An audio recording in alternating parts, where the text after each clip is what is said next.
దమయంతి భవానీ శంకర్ కుట్రను సాక్ష్యాలతో రామచంద్ర ముందు బయట పెట్టిన రాధ. అసలు ఇదంతా ఎలా జరిగిందనేది వీడియోని స్కిప్ చేయకుండా చివరి వరకు చూడండి. నువ్వు లేక నేను లేను అప్కమింగ్ ఎపిసోడ్స్లో ఏం జరగబోతుందో ముందుగా తెలుసుకోవాలి అనుకుంటే వీడియోని లైక్ చేసి ఛానల్ని సబ్స్క్రైబ్ చేసుకుని పక్కనే ఉన్న బెల్ సింబల్లో ఆల్ పై క్లిక్ చేయండి. రాధా చిట్టి ఇద్దరు ఒక్కరేనన్న విషయం రామచంద్ర తెలుసుకోవాలని మీరు కూడా కోరుకుంటే కామెంట్లో ఎస్ అని టైప్ చేయండి. మొత్తం మీద చూసుకున్నట్లయితే గనక ఇంకా విక్కీ రాధా ఇద్దరు అగ్రిమెంట్ పెళ్లి చేసుకున్నారు కదా, వాళ్ళిద్దరూ పెళ్లి చేసుకోవడానికి అసలు రీజన్ ఏంటి? ప్రియని ఎక్కడ పెళ్లి చేసుకోవాల్సి వస్తుందో అన్న భయంతో రాధను పెళ్లి చేసుకున్నాడు. Agreement marriage. రాధకు ప్రియకు పెళ్లి చేసేస్తే ఏమి ఇబ్బంది ఉండదు అన్న ఉద్దేశంతోనే ప్రియకు పెళ్లి చూపులు ఏర్పాటు చేస్తారు. ప్రియ ఏమో వాళ్ళు చెప్పినట్టే చేయడానికి సిద్ధపడుతుంది. ఎందుకంటే రాధ బ్లాక్మెయిల్ చేసింది కదా, దుర్గతో చేతులు కలిపి తన జీవితాన్ని నాశనం చేయడానికి చేసింది ప్రియేనన్న విషయం సాక్ష్యాలతో బయట పెట్టింది కాబట్టి సో ఆ విషయం ఎక్కడ బయట పడిపోతుందని ప్రియకి ఇష్టం లేకుండానే పెళ్లి చూపుల్లో కూర్చుంటుంది. పెళ్లి కొడుకుతో మాట్లాడాలి అనేసరికి ఏంటి ఈ ప్రియ ఎలా మాట్లాడుతుంది, కొంప తీసి సంబంధం చెడగొట్టుకుంటుందా ఏంటి, అదే నాకు టెన్షన్గా ఉంది విక్రమ్ గారు అని చెప్పి ఇంకా రాధా ఇటు విక్రమ్ కృష్ణ ఇద్దరు మాట్లాడుకుంటూ ఉండగా ప్రియ పెళ్లి కొడుకుతో మాట్లాడి పెళ్ళి నాకు ఇష్టమే అని చెప్తుంది. చెప్పేసేసరికి ఇంకా పెళ్లి కొడుకు చాలా సంతోషపడిపోతాడు. ఇంకా అంతా బాగానే ఉంది, పలానా రోజు ముహూర్తాలు అని చెప్పుకొని వాళ్ళు అక్కడి నుంచి వెళ్ళిపోతారు. ఇదేంటమ్మా ఇది ఎంత ఈజీగా ప్రియ వేరే వాడిని పెళ్లి చేసుకోవడానికి ఒప్పేసుకోవడం ఏంటో నాకు అర్థం కావట్లేదు. ప్రియలో ఈ మార్పు ఏంటి, ప్రియ ఎలా మారిపోవడం ఏంటి, అసలు నేను దేన్ని ఊహించలేకపోతున్నాను, దేన్ని భరించలేకపోతున్నాను అనగాని అదే కదన్నయ్య నాకు అర్థం కావట్లేదు. అసలు ప్రియ ఎలా ఎందుకు చేస్తుందో, తను భావని పెళ్లి చేసుకుంటానన్న ప్రియ ఎందుకు విక్రమ్ కృష్ణ కాకుండా మరొక వ్యక్తిని పెళ్లి చేసుకోవడానికి సిద్ధపడుతుందో అస్సలు తెలియడం లేదు అంటూ ఇంకా ఇద్దరు కూడా మాట్లాడుకుంటారు. మాట్లాడుకున్న తర్వాత సర్లే ఏదోటి అవుతుంది, ముందు ప్రియతో మాట్లాడదాం పదా అని లోపలికి వెళ్తుంది. లోపలికి వెళ్ళిన తర్వాత ప్రియ కాస్త ఏంటి మమ్మీ షాక్ అవుతున్నావా అనగానే నువ్వు ఇచ్చిన షాక్కి షాక్ అవ్వకపోతే ఏం చేయమంటావు, అయినా ఇలా చేసావేంటమ్మా ప్రియా, నిజంగానే ఈ పెళ్ళి నీకు ఇష్టమా, ఇష్టం లేకుండా ఎందుకు పెళ్లి చేసుకోవడానికి సిద్ధపడుతున్నావు, అసలు ఇలా ఎందుకు చేస్తున్నావో అస్సలు అర్థం కావట్లేదమ్మా, నీ ఆలోచన ఏంటి, నువ్వు అసలు ఏం చేయాలనుకుంటున్నావు, విక్రమకృష్ణను కాకుండా మరొక వ్యక్తిని పెళ్లి చేసుకోవడానికి నిజంగానే ఒప్పుకున్నావా, నువ్వు ఒప్పుకోవడం వెనక ఏదైనా కుట్ర ఉందా చెప్పమ్మా అని చెప్పనేసరికి ఏంటి మమ్మీ నా పెళ్లి జరగడం నీకు ఇష్టం లేదా, ఇష్టం లేనట్టు అలా మాట్లాడుతున్నావు అని చెప్పి మాట్లాడేసరికి ఏంటమ్మా నీ పెళ్లి జరగడం నాకు ఇష్టం లేదా అని అంటావేంటి, నువ్వు అసలు ఏ ఉద్దేశంతో అంటున్నావో నేను అసలు తెలుసుకోలేకపోతున్నాను అంటూ ఇంకా దమయంతి అంటుంది. మమ్మీ నువ్వు అలా చూస్తూ ఉండు, నీ పరువు పోకుండా నేను సంతోషంగా ఉంటాను, నేను ఎక్కడుంటే ఎవరిని పెళ్లి చేసుకుంటే ఏముంది, నేను సంతోషంగా ఉండడమే కదా కావాలి, నా సంతోషమే కదా నీ ముఖ్యం, అందుకని నేను సంతోషంగానే ఉంటాను అని చెప్తున్నా అంటూ మాట్లాడేసరికి ఏమో ప్రియా ఏం చేస్తున్నావో నీ ఇష్టం, నీకు నచ్చినట్టు చేసుకో, నీ జీవితం నీది, కానీ నువ్వు మాత్రం బాధపడకూడదు, నీ కళ్ళల్లోంచి కన్నీరు రాకూడదు, అంతే నేను కోరుకునేది, అంతకు మించి నేను ఏం కోరుకోగలను చెప్పు అంటూ ఇంకా మాట్లాడడంతో సరే మమ్మీ నేను హ్యాపీగా ఉన్నాను చాలా, ఇంకేమైనా కావాలా, నేను ఎప్పటికీ హ్యాపీగానే ఉంటాను, నువ్వు టెన్షన్ పడద్దు, నా పెళ్ళి జాగ్రత్తగా దగ్గరుండి జరిపించు, ఏ లోటు లేకుండా ఏ తేడా రాకుండా అని చెప్పనగానే సరే బేబీ అని ఇంకా దమయంతి అంటుంది. దమయంతి అన్న తర్వాత దమయంతి బయటికి వచ్చేస్తుంది. అన్నయ్య అని చెప్పనగానే ఒక్క నిమిషం అమ్మ ఫోన్ మాట్లాడుతున్నాననేసరికి సరేని ఇంకా దమయంతి బయట వెయిట్ చేస్తూ ఉంటుంది. రాధ అప్పుడే విక్రమ్ కృష్ణతో మాట్లాడుతూ ఉంటుంది.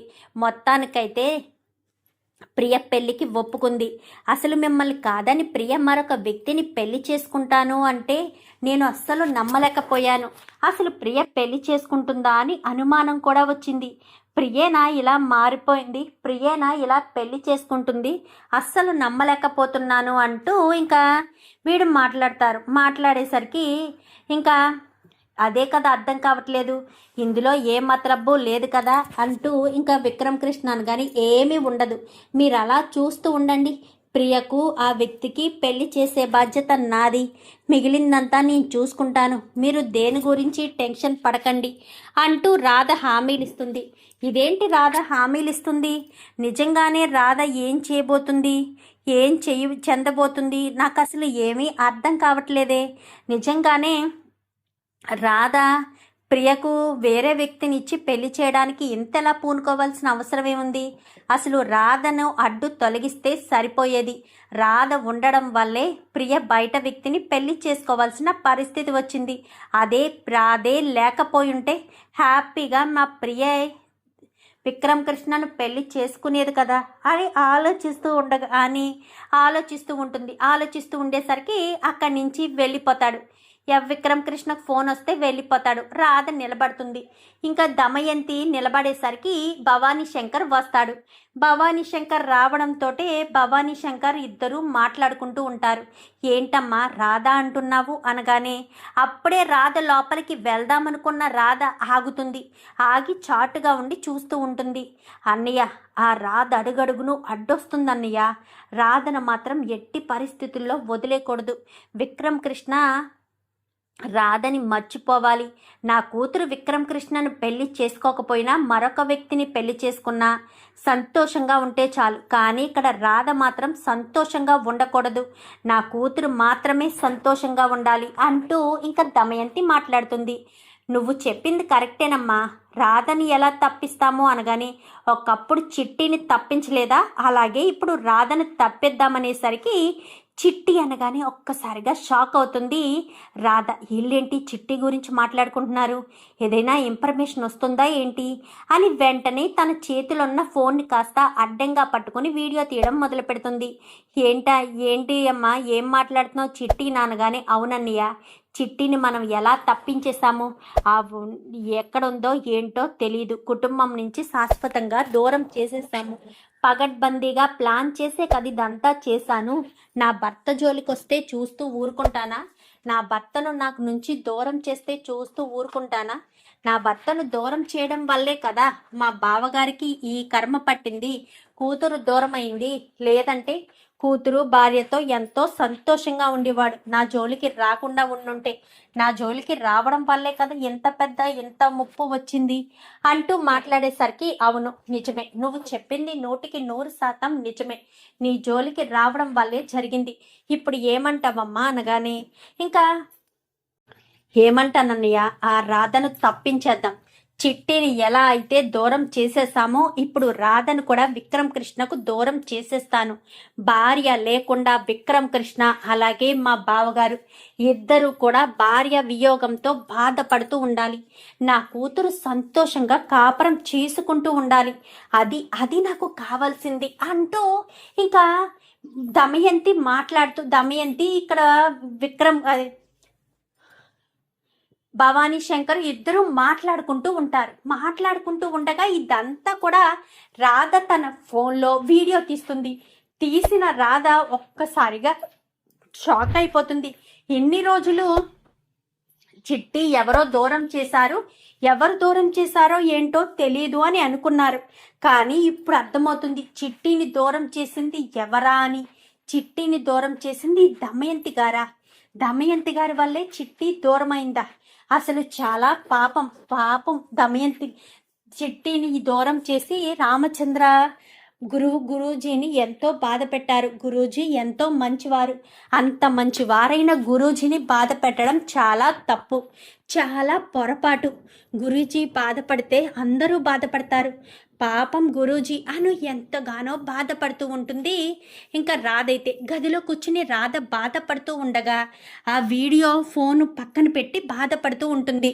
బాధపడుతూ ఉండేసరికి రామచంద్ర కరెక్ట్గా అదే సమయానికి తన గది వైపు వెళ్తూ ఉండగా రాధ మంచం మీద కూర్చుని కన్నీళ్లు పెట్టుకుని కళ్ళంట నీళ్లు తుడుచుకోవడంతో ఇదేంటి రాధ కన్నీళ్లు పెట్టుకుంటుంది, రాధని ఎవరేమన్నారు, ఇప్పుడు రాధ ఎందుకు కళ్ళంట నీళ్లు పెట్టుకుంటుంది అని రామచంద్ర కాస్త లోపలికి వస్తాడు. లోపలికి వచ్చేసరికి అమ్మ రాధా అంటూ పిలవడంతో ఒక్కసారిగా తన ఫోనును తీసి దాచిపెట్టేస్తుంది. అది రామచంద్ర గమనిస్తాడు. ఏంటమ్మా రాధా, బాధపడుతున్నావు దేని గురించి, ఏమైంది అని చెప్పాను కానీ ఏమీ లేదండి అనేసరికి తన వంక అలా చూస్తూ ఉంటుంది. ఫోన్లో ఏముంది రాధా, నేను రావడంతోనే ఫోను దాచిపెడుతున్నావు, చెప్పు రాధా ఫోన్లో ఏముంది అనగానే ఏమీ లేదు అనగానే ఫోన్లో ఏముందో చూపిస్తావా చూపించవా, నేను రావడంతోటే ఫోన్ను దాచిపెట్టావు అంటే నాకు సంబంధించిందో లేదా విక్కీకి సంబంధించిందో ఏదో ఉంది, లేదంటే నువ్వు దాచిపెట్టవు. అసలు ఆ ఫోన్లో ఏముంది, ఏం దాచిపెడుతున్నావు, దేని గురించి దాచిపెడుతున్నావు చెప్పు రాదా అంటూ రామచంద్ర నిలదీస్తాడు. అది అనేసరికి చెప్పకపోతే గురూజీ అంటూ నువ్వు నా మీద చూపించే ప్రేమ అబద్ధమని నేను నమ్ముతాను, చెప్తావా చెప్పవా అని రామచంద్ర నిలదీసేసరికి అది గురూజీ అనగానే ఫోన్ ఇవ్వు అంటూ ఫోన్ని కాస్త తీసుకుంటాడు. ఫోన్ని తీసుకుని ఫోన్ ఓపెన్ చేసి చూడడంతో డైరెక్ట్గా పైన వీడియో ఉంటుంది. ఇదేంటి దమయంతి వీడియోలో ఉంది అని ప్లే చేస్తారు. ప్లే చేసేసరికి మొత్తం అంతా క్లియర్గా చెప్పింది కదా తనే దూరం చేసింది అని. అదంతా కూడా చూసి ఒక్కసారిగా షాక్ అయిపోతాడు రామచంద్ర. ఏంటి ఇదంతా నిజం అనగానే అదే నిజం, దాన్ని చూసిన నేను, చెవులారా విన్న నేను తట్టుకోలేకపోతున్నాను. ఇన్ని సంవత్సరాలుగా నిజం బయట పడలేదు, ఇప్పుడు అసలు నిజమేంటో బయట పడింది. విక్కీ అంటూ ఇంకా పిలుచుకుంటూ బయటికి వస్తాడు. మావయ్య పిలుస్తున్నాడేంటి అని బయట ఫోన్ మాట్లాడుతూ ఉన్న విక్కీ గబగబా లోపలికి వచ్చి మావయ్య ఏమైంది మావయ్య, ఎందుకు పిలుస్తున్నావు, ఏం జరిగింది అనగానే అర్జెంటుగా పోలీసులను పిలిపించి ఒక వ్యక్తిని అరెస్ట్ చేయాలి, ఒక వ్యక్తిని కాదు ఇద్దరిని అరెస్ట్ చేయాలి, కుట్రలు కుతంత్రాలు ఇద్దరూ కలిసే చేసుంటారు, ఎంతైనా తోడ పుట్టిన వాళ్ళు కదా అంటూ మాట్లాడడంతో ఎవరి గురించి మాట్లాడుతున్నావు మావయ్య అనగానే ఈ వీడియో చూడు విక్కీ నీకే అర్థమవుతుంది అంటూ వీడియోను కాస్త చూపిస్తుంది. చూపించేసరికి ఇంకా వీడియోని చూస్తాడు. చూడడంతో ఒక్కసారిగా షాక్ అవుతాడు. అదేంటి ఇంత అత్తుందేంటి వీడియోలో అనుకుంటూ ఉండగానే ఓపెన్ చేసి చూడరా మీ అత్త నిజ స్వరూపం వీళ్ళ నిజ స్వరూపం అన్నీ బయటపడతాయి అంటూ మాట్లాడడంతో ఓపెన్ చేసి సౌండ్ వాల్యూమ్ బాగా పెంచి వింటే మొత్తం ఆ ఫ్లోర్లో ఉన్న వాళ్ళంతా అంటే తన గదిలో ఉన్న వాళ్ళంతా కూడా వినేటట్టుగా పెద్ద సౌండ్ వస్తుంది, ఎవరికి కన్ఫ్యూజన్ లేకుండా.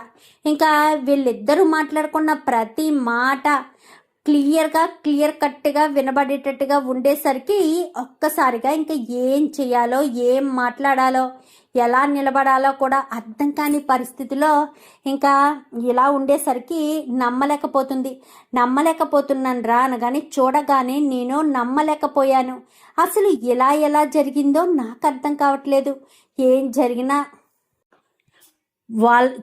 తప్పు చేసిన వాళ్ళని మాత్రం ఎట్టి పరిస్థితుల్లోనూ శిక్ష పడకుండా వదిలిపెట్టేదే లేదు. ఖచ్చితంగా శిక్ష వేసి తీరుతాను. ఇంకా చూస్తావేంటి విక్కీ, నీ చిట్టిని అలాగే నా భార్యని దూరం చేసిన వీళ్ళని ఇంకా చూస్తూ వదలాలా? ఈ అన్నా చెల్లెళ్ళిద్దరూ మాట్లాడుకున్నారు కదా, నా భార్యని చిట్టిని దూరం చేసింది వీళ్ళేనని క్లియర్గా కనిపిస్తుంది, సాక్ష్యం కూడా ఉంది. మనమేమీ లేనిపోని అబద్ధాలు వేయడం లేదు. వీళ్ళ మాటలకి సంబంధించిన వీడియోనే కదా ఇది. ఈ వీడియో చూస్తే క్లియర్గా అర్థమవుతుంది వీళ్ళు ఏ కుట్ర చేశారో, ఎలాంటి కుట్ర చేశారో. నా భార్య ఏం చేసింది దమయంతి, తోడబుట్టిన చెల్లెల్లా నిన్ను చూసుకోవడమే నా భార్య చేసిన తప్ప, నా భార్య గురించి నువ్వు అలా ఎలా ఆలోచించగలిగావు? నా భార్య ప్రాణాలు, నా కూతురు ప్రాణాలు తీయాలని చూస్తావా? ఆ రోజు తప్పిపోయిన నా కూతురు బ్రతుకుందో చనిపోయిందో, ఎక్కడుందో ఏంటో, ఎలాంటి పరిస్థితిలో ఉందో కూడా తెలియని దిక్కుతోచని స్థితిలో ఉన్నాను. నీకేమన్యాయం చేశాను? నీ భర్త తప్పు చేస్తే తప్పు నాదా? నేను వాడికి అప్పటికీ హెచ్చరించాను, అయినా సరే నా మాట వినకుండా మూర్ఖుడులా తప్పు చేశాడు. తప్పు చేస్తే తప్పు నాదంటావేంటి? అయినా నీ భర్తను అనుకోవాలి, నీ భర్త తప్పు చేశాడు, నేను కాదు. అది నువ్వు గుర్తించకుండా పదే ఇది మనసులో పెట్టుకున్నా నా మేనల్లుని బాధ పెట్టాలనుకున్నావు, నా కూతుర్ని దూరం చేశావు, నా భార్యను దూరం చేశావు. నీకేం కలిసి వచ్చింది? నీ భర్తను నేనేమి ఊరు వేసుకుని చనిపోమని చెప్పలేదే, లొంగిపోమని మాత్రమే చెప్పాను. అది నీ భర్త వినిపించుకోలేదు. దానికి నేనేం చేయాలి? నేనెలా రెస్పాండ్ అవ్వాలి? నాకు అర్థం కావట్లేదు. ఇప్పుడు నా కూతురు ఎక్కడుందో, ఎలాంటి పరిస్థితిలో ఉందో, ఏం దిక్కుతోచని స్థితిలో ఉందో ఏమీ అర్థం కావట్లేదు అంటూ మాట్లాడేసరికి, సొంత తమ్ముడే కదా, చేసిన తప్పుల్ని వదిలిపెట్టలేరా? తన రాజకీయ నాయకుడు అవ్వాలని ఎన్నో సంవత్సరాల నుంచి తపస్సు చేస్తున్నాడు. అలాంటి నా భర్త కళ నెరవేరే చివరి క్షణంలో తన కళ్ళలన్నీ కలలైపోయేటట్టు, తన ప్రాణాలు తీసుకునేటట్టు చేశారు. అందుకే నేను అలా చేశాను అనేసరికి చెంప పగలగొడతాడు. నీకసలు బుద్ధి జ్ఞానం ఉందా? నువ్వు చేసిందే తప్పు, పైగా నేను కావాలని అలా చేశాను అంటూ మాట్లాడతావా? అయినా నిన్ను నేను ఏమన్నా క్షమించవలసిన అవసరం లేదు. విక్రమ్, ఇంకా పోలీసులు రాలేదా అనగానే, వస్తున్నారు మావయ్య, దారిలో ఉన్నారు అని చెప్పనేసరికి, ఇవి దమయంతి మీద, ఈ భవానీ శంకర్ మీద, ఇద్దరి మీద కేసు పెట్టు. ఇద్దరిని జైల్లో పెట్టించాలి. ఎందుకంటే నా జీవితాన్ని, నా బిడ్డని, నా భార్యని వీళ్ళు దూరం చేశారు. దూరం చేసిన వీళ్ళని ఎట్టి పరిస్థితుల్లోనూ వదిలిపెట్టను అంటూ మాట్లాడేసరికి, అమ్మ రాధా అంటూ మాట్లాడడంతో, నేను ఇలా వచ్చేసరికి వీళ్ళిద్దరూ మాట్లాడుకుంటున్నారు. ఆ నిజం మీకు తెలిస్తే తట్టుకోలేరనే నిజాన్ని మీకు చెప్పకూడదనుకున్నాను, కానీ మీకు తెలిసిపోయింది. నన్ను క్షమించండి అనేసరికి, నువ్వేం తప్పు చేసావమ్మా? నువ్వు నాకు క్షమాపణ అడగడానికి? నువ్వే తప్పు చేయలేదు. నువ్వు తప్పు చేసే మనిషివి కాదు, తప్పు చెయ్యవు కూడా అంటూ ఇంకా దమయంతి వాళ్ళు ఎదురుగుండా ఉండగానే రామచంద్ర మాట్లాడేసరికి, ఈలోపు పోలీసులు రానే వస్తారు. ఈ దమయంతిని, భవానీ శంకర్ని ఇద్దరిని కూడా లాకప్లో పెట్టండి. నేను ఆల్రెడీ నా కూతురు, నా భార్య జరిగిన ప్రమాదం గురించి కంప్లైంట్ ఇచ్చాను కదా, ఆ కంప్లైంట్, ఆ ఎఫ్ఐఆర్ కాగితం వీళ్ళకి జోడీ చేయండి. నేను ఐజీ గారితో మాట్లాడతాను. నా బిడ్డని, నా భార్యని దూరం చేసిన ఏ ఒక్కరిని కూడా వదిలిపెట్టేదే లేదు. వదిలిపెట్టనంటే పెట్టను అంటూ మాట్లాడడంతో, సరే అని ఇంకా ఎవ్వరూ కూడా ఏం మాట్లాడలేరు. అత్తయ్య ప్లీజ్ అత్తయ్య చెప్పండి అత్తయ్య అంటూ బ్రతిమాలుతుంది. సునంద, నువ్వైనా చెప్పాను కానీ, చిచ్చి ఇలాంటి దానివా నువ్వు? ఇన్ని రోజులు నువ్వు మంచిదానివి అనుకున్నాను. మా పెద్ద వదిన ప్రాణాలు తీసింది నువ్వా? నా మేనకోడలు దూరం అయ్యేటట్టు చేసింది నువ్వా? ఇంట్లో వాళ్ళే ఇంట్లోకి శత్రువుగా తయారయ్యారా? ఇంట్లో శత్రువుని మేము ఇన్ని రోజులు గుర్తించలేకపోయాము, కానీ నువ్వు ఇంత పెద్ద శత్రువని, ఇంత దారుణంగా మా కుటుంబాన్ని నాశనం చేస్తావని కలలో కూడా అనుకోలేదు. నువ్వు అసలు మనిషివి కాదు. నువ్వు ఈ రకంగా చేయడం వల్ల మా కుటుంబం సర్వనాశనం అయిపోయింది. మా కుటుంబం జోలికి వచ్చావు. మా అన్నయ్య ఎన్ని సంవత్సరాల నుంచి బాధపడుతున్నాడో తెలుసా? భార్య దూరమైంది, కూతురేమో ఎటు వెళ్ళిపోయిందో తెలియదు, బ్రతికుందో చనిపోయిందో కూడా తెలియని స్థితిలో నా మేనకోడలుంది. నా కొడుకు చిట్టి అంటూ తన కోసం తల్లడిల్లిపోతున్నాడు. ఇంకా నువ్వు మా ఇంట్లోనే ఉన్నావా? ఇన్ని తప్పులు చేసి, ఇన్ని మోసాలు చేసిన నువ్వు ఇంకా మా ఇంట్లోనే ఉండడం చాలా ఆశ్చర్యంగా ఉంది అంటూ మాట్లాడేసరికి, అది కాదు సునంద, ప్లీజ్ సునంద అని చెప్పి బ్రతిమాలుతుంది. ఇంకొకసారి నన్ను పేరు పెట్టి పిలిస్తే చెంప పగలగొడతాను. పెద్దదానివని కూడా చూడను. అర్థమవుతుందా? తీసుకువెళ్ళిపోరా విక్కీ. అరెస్ట్ చేయమని మీ మామయ్య చెప్పాక కూడా ఇంకా ఏంటి ఇక్కడ డిస్కషను? తీసుకెళ్ళి పోలీస్ స్టేషన్లో పెడితేనే ఆ బాధ ఏంటో తెలుస్తుంది. ఎన్ని రోజుల నుంచి అన్నయ్య చిట్టి అంటూ ఎంతలా తలడిల్లిపోయాడు. చిట్టి, మా వదిన కనిపించకుండా పోయిన తర్వాత అన్నయ్య ఎన్ని రోజులు కోలుకున్నాడో అవన్నీ చూసావా? అవన్నీ చూడలేదు, కానీ ఇదంతా కూడా చాలా బాధగా అనిపిస్తుంది. ఇంత దారుణంగా ఇన్ని కుట్రలు చేసిన వీళ్ళని మాత్రం ఎట్టి పరిస్థితుల్లోనూ వదిలిపెట్టకూడదురా. వదిలిపెడితే వీళ్ళ దారుణాలు ఇంకా పెరిగిపోతాయి. ఎట్టి పరిస్థితుల్లోనూ వీళ్ళని బయటికి రానివ్వద్దు. బయటకు వస్తే వీళ్ళు కుట్ర పెరుగుతుంది. వీళ్ళు అస్సలు బయటికి రాకూడదు. జీవితాంతం జైల్లోనే ఉండాలి. నీ కడుపును పుట్టిన పాపానికి నీ కూతురు జీవితం ఏమవుతుందో? పెళ్లికి ఒప్పుకున్న వాళ్ళు నువ్వు ఎలాంటి మనిషివని తెలిస్తే పెళ్లి క్యాన్సిల్ చేస్తారో ఏంటో. నీ కడుపును పుట్టినందుకు నీ కూతురికి ఇలాగే జరగాలి.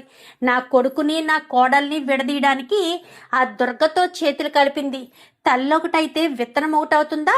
తల్లేమో ప్రాణాలు తీయడానికి, కుటుంబాన్ని నాశనం చేయడానికి సిద్ధపడుతుంటే, కూతురేమో ఒక మొగోడు కోసం, ఒక ఆడదాన్ని దూరం చేయడం కోసం వేరే వాడితో చేతులు కలిపి కుటుంబాన్ని సైతం నాశనం చేయడానికి ఎన్నో కుట్రలు, ఎన్నో ప్లాన్లు చేస్తుంది.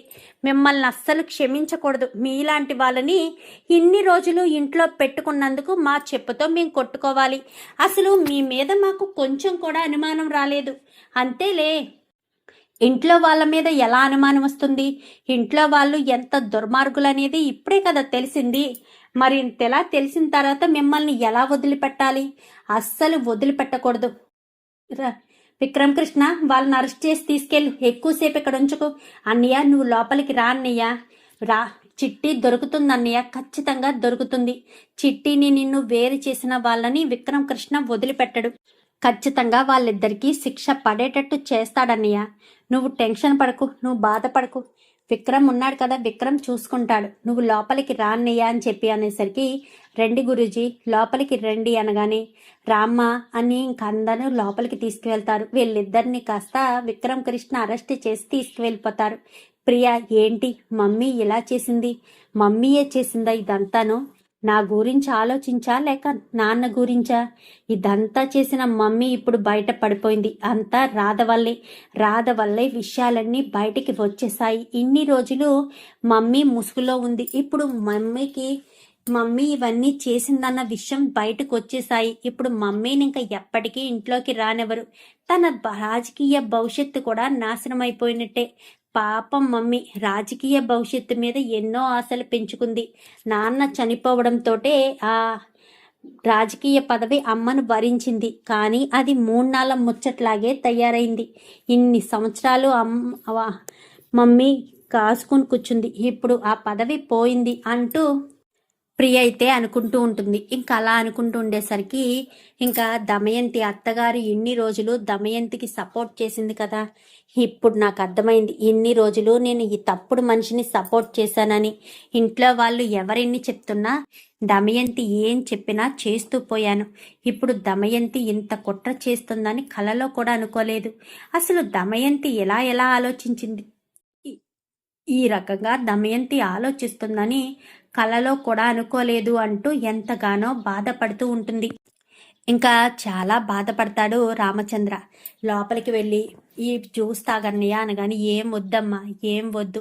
ఇంట్లో వాళ్ళు ఇంత కక్ష కడతారని అస్సలు అనుకోలేదు. ఇన్ని రోజులు కూడా ఎవరో బయట వాళ్ళు చేశారని నేను అనుకున్నాను. కానీ నా తమ్ముడు భార్యే ఇంత కక్ష కట్టిందా? నా తమ్ముడు చనిపోవడానికి కారణం నేను కాదు కదమ్మా. వాడే తప్పు చేశాడు, వాడే శిక్ష అనుభవించుకున్నాడు. దాంట్లో నేను చేసిన తప్పేముంది? అయినా సరే ఈ రకంగా చేస్తుందని అస్సలు ఊహించలేదు, అస్సలు అనుకోలేదు అసలు ఈ రకంగా జరుగుతుందని అంటూ ఎంతగానో బాధపడుతూ ఇంకా జ్యూస్ కూడా వద్దని మాట్లాడుతూ ఉండగా రామా అనుకుంటూ తల్లి గదిలోకి వస్తుంది. అమ్మా అనేసరికి, ఆ జ్యూస్ తాగు నాయనా, నువ్వు పోయిందేది తిరిగి రాదు. ఉన్నవాళ్ళు మనమైనా జాగ్రత్తగా ఉండాలి కదా. జ్యూస్ తాగు నాయనా, నువ్వు దీని గురించి ఆలోచించుకో.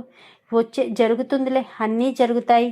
నువ్వు దేని గురించి ఆలోచించొద్దు నాన్న, నీకంతా మంచి జరుగుతుంది. దమయంతి కుట్ర బయట పడుతుంది నాన్న, నువ్వు టెన్షన్ పడకు అంటూ ఇంకా తల్లి ఓదారుస్తుంది. కాదమ్మా, ఈ రకంగా దమయంతి చేస్తుందని అనేసరికి, అందుకే కుట్ర బయటపడింది అంటున్నాను కదా, వదిలేసేరా నాన్న, ఇంకా ఆలోచించకుండా వదిలేసే అంటూ ఇంకా చెప్పడంతో, సరే అమ్మా అని ఇంకా దాని గురించి ఆలోచించడం మానేసి రామచంద్ర అయితే బాధపడుతూ ఉంటాడు. కానీ పైకి మాత్రం తన బాధను ఎవరికి కనిపించనివ్వడు. పాపం రాధ చూపించిన వీడియోతో దమయంతి కుట్ర బయట పడుతుంది. ఇలాగే జరగాలని రాధ చిట్టి ఇద్దరు ఒక్కరేనన్న విషయం అందరూ తెలుసుకోవాలని మీరు కూడా కోరుకుంటే వీడియోని లైక్ చేసి ఛానల్ని సబ్స్క్రైబ్ చేసుకోండి. Thank you for watching.